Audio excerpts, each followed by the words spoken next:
মানুষ আবার চাঁদে যাচ্ছে। হ্যাঁ, ঠিক শুনেছেন। আর্টেমিস প্রোগ্রামের মাধ্যমে আবারও চাঁদে পা রাখছে মানুষ। মানুষ প্রথম চাঁদে নামে ২০ জুলাই ১৯৬৯ সালে। তারা যে মিশনের মাধ্যমে প্রথম চাঁদে অবতরণ করে তার নাম ছিল অ্যাপোলো 11। তারপর অ্যাপোলো 11 থেকে অ্যাপোলো 17 এই সবগুলো প্রোগ্রামে মোট ১২ জন চাঁদে নামেন। তাদের মাঝে আমরা শুধু নীল আর্মস্ট্রং আর বাজ অলড্রিনকেই চিনি। শেষ যিনি চাঁদে নেমেছিলেন তার নাম হলো ইউজিন সার্নান। তিনি অ্যাপোলো 17 মিশনে চাঁদে যান, তাও একদম ১৯৭২ সালে। ১৯৭২ সাল থেকে ২০২৫ সাল, মাঝখানে ৫৩ বছর মানুষ চাঁদের দিকে ফিরেও তাকায়নি। এই ২০২৬ সালে মানুষ আবার চাঁদে নামতে যাচ্ছে। এই আর্টেমিস প্রোগ্রাম কি, কেন এটি অ্যাপোলো থেকে আলাদা, চাঁদে মানুষের কলোনি কেমন করে হবে, এসবই আমি এই ভিডিওতে বলার চেষ্টা করব, তাই পুরো ভিডিওটি দেখার আমন্ত্রণ রইল। প্রথমে আসি কেন এই প্রোগ্রামের নাম আর্টেমিস। এর কয়েকটা কারণ আছে। যেমন গ্রিক পুরাণে অ্যাপোলো হলো সূর্যের দেবতা, আর তার যমজ বোনের নাম হলো আর্টেমিস, যিনি চাঁদের দেবী। এখন already NASA Apollo program launch করেছিল ১৯৬৯, ৭০, ৭২ এই সময়টাতে। তার মানে অ্যাপোলো অলরেডি চাঁদে ঘুরে এসেছে। কে আসেনি? তার বোন আর্টেমিস। তাই এবার এই প্রোগ্রামের নাম রাখা হয়েছে আর্টেমিস। আরেকটা বড় কারণ হলো এবার চাঁদে পা রাখতে যাচ্ছে প্রথম কোনো নারী, আর এজন্যই এক নারী দেবীর নামের নাম রাখা হয়েছে। এই আর্টেমিস প্রোগ্রাম অ্যাপোলোর মতো নয়, অর্থাৎ শুধু চাঁদে অবতরণ করে এই মিশন শেষ হবে না। এটা আসলে চাঁদে মাইনিং, চাঁদে বসতি স্থাপন, চাঁদের মেরুতে পানি খোঁজা এবং মঙ্গলে কলোনি স্থাপনের আগে আমাদের একটা প্রস্তুতি বলা যায়। আর্টেমিস কোনো একটি সিঙ্গেল প্রোগ্রাম না, এটা আসলে একটা সিরিজ প্রোগ্রাম, মানে একের পর এক হতেই থাকবে। এ পর্যন্ত 10টা প্রোগ্রাম প্রস্তাব করা হয়েছে, আর অনেকগুলো নিয়ে অলরেডি কাজও শুরু হয়ে গেছে। আর্টেমিস প্রোগ্রামের একদম প্রথম প্রস্তাব আসে ২০১৭ সালে। আচ্ছা, বলতে পারবেন ২০১৭ সালে আমেরিকার প্রেসিডেন্ট কে ছিল? আপনাদের চেনা জানা লোক কিন্তু। যেহেতু চাঁদে মাইনিং বা কলোনি স্থাপনের ব্যাপার, তাই আমেরিকা এটা একা করতে চায়নি, এটা একটা জয়েন্ট প্রজেক্ট হিসেবে লঞ্চ করেছে, আর এটাই হচ্ছে আর্টেমিস অ্যাকর্ড। এখন পর্যন্ত ৬১টা দেশ জয়েন করেছে এই আর্টেমিস অ্যাকর্ডে। এর মাঝে কিন্তু আমাদের বাংলাদেশও আছে। আর্টেমিসের প্রথম প্রজেক্ট ছিল আর্টেমিস 1।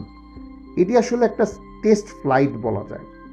আর্টেমিস প্রোগ্রামে নভোচারীরা যে রকেটে করে চাঁদে যাবে তার নাম হলো স্পেস লঞ্চ সিস্টেম বা SLS। এর ভেতরে যে ক্যাপসুল আছে তার নাম হলো অরিয়ন স্পেসক্রাফট। আর্টেমিস 1 এই SLS রকেটে করে অরিয়নকে চাঁদের চারদিক থেকে ঘুরিয়ে পৃথিবীতে ফিরিয়ে নিয়ে আসে। এটাকে অনেকটা আপনারা টেস্ট ড্রাইভের মতো চিন্তা করতে পারেন।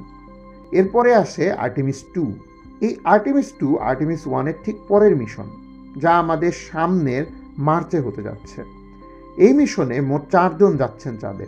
এরা হলেন Reid Wiseman, Victor Glover, Christina Koch ও জেরেমি হ্যানসন।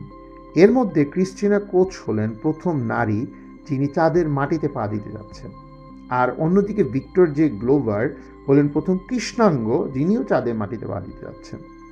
এই আর্টেমিস 2 মিশনে নভোচারীরা একদম চাঁদে নামবেন না। তারা অরিয়নে চড়ে পৃথিবীর চারদিকে ঘুরে চাঁদের দিকে ছুটে যাবেন। তাদের চাঁদে যেতে মোটের উপর 4 থেকে 6 দিন সময় লাগবে।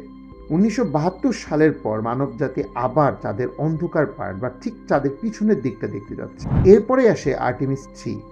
আর্টেমিস 3-কে ২০২৭ কি ২০২৮ সালের দিকে শিডিউল করা হয়েছে।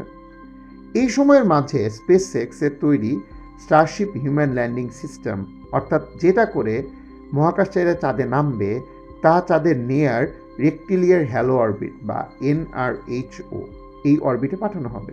তারপর অরিয়নে করে অ্যাস্ট্রোনটদের ঠিকানে পাঠানো হবে। তারা চাঁদের অরবিটে অরিয়ন থেকে এই HLS-এ ডক করবে এবং সেখান থেকে তারা চাঁদের মাটিতে নামবে। ঠিক একইভাবে আর্টেমিস 4, 5, 6, 7, 8, 9, 10 মোট 8টা চাঁদে মানব নামানোর জন্য প্রজেক্ট অলরেডি পরিকল্পনা করা হয়েছে। কিন্তু একটা বড় সমস্যা আছে, সেটা হলো চাঁদে ল্যান্ডিং করাটা এত সহজ না। যেহেতু চাঁদের কোনো বায়ুমণ্ডল নেই, তাই চাঁদে ল্যান্ড করা মঙ্গলের চেয়েও কঠিন। এই সমস্যার সমাধানে চাঁদের কক্ষপথে স্থাপন করা হবে একটি স্পেস স্টেশন, যার নাম দেওয়া হয়েছে লুনার গেটওয়ে স্টেশন। এই স্টেশনটা বিভিন্ন সময়ে, অর্থাৎ এই বিভিন্ন আর্টেমিস প্রোগ্রামের মাঝখানে ধীরে ধীরে ধীরে ধীরে তৈরি করা হবে, যেমনটা ইন্টারন্যাশনাল স্পেস স্টেশন বা আইএসএসকে তৈরি করা হয়েছিল। একে স্থাপন করা হবে ঠিক NRH অরবিটে। কেন NRH এই অরবিটটাকেই চুজ করা হলো? এর প্রধান কারণ হলো এখান থেকে চাঁদের উত্তর মেরুর দূরত্ব 1500 কিলোমিটার আর দক্ষিণ মেরুর দূরত্ব 70,000 কিলোমিটার। আর আমরা জানি যে এই মিশন মূলত চাঁদের এই মেরুগুলোতে পানি মিনারেল খোঁজারই আসলে মিশন। তাই এই NRH অরবিট থেকে এখানে ল্যান্ড করাটা আসলে সহজ হবে। আবার চাঁদে এই কলোনি স্থাপনের ক্ষেত্রে যাতায়াত একটা বড় সমস্যা, কারণ দুইটা বেস থেকে যাতায়াত করাটা অনেকটা কঠিন। তাই আর্টেমিস 7 মিশনে চাঁদের লুনার ক্রুজার পাঠানো হবে। জাপানের জাক্সা এবং টয়োটা এটা অলরেডি তৈরিও করছে। অবশ্য এর আগে অ্যাপোলো মিশনে চাঁদে গাড়ি চালানো হয়েছিল। আপনারা ঠিক বলতে পারবেন কততম মিশনে চাঁদে গাড়ি চালানো হয়, আর এই গাড়ি কে চালিয়েছিল?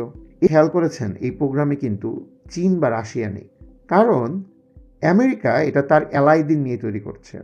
অন্যদিকে চীন রাশিয়া তারা নিজেরাও চাঁদে বেস তৈরি করার জন্য প্রস্তুতি নিচ্ছে। তো বলা যায় সামনের পৃথিবীতে মারামারি চাঁদকে নিয়েই হবে। অবশ্যই এতে লাভ বিজ্ঞানেরই। এখন শুধু দেখা যে সামনে কি হয়। আর এই ধরনের ভিডিও আরও পেতে আমার চ্যানেল অবশ্যই সাবস্ক্রাইব করে সাথে থাকবেন। ধন্যবাদ।